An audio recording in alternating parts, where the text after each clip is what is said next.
The following episode contains a first-hand account of extensive abuse. Viewer discretion is advised. As today we check in with FalseEyeD's Kyouka, a Japanese VTuber who is also fluent in both English and Chinese, and whose primary platform is Bilibili, garnering over 1 million followers and also gaining collabs with others with Nijisanji English, such as with Vox Akama, and receiving these kind words from Folger Ovid. Kyouka, you are the most adorable.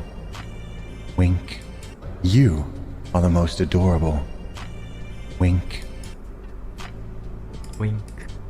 No, Kyouka, you are the most adorable.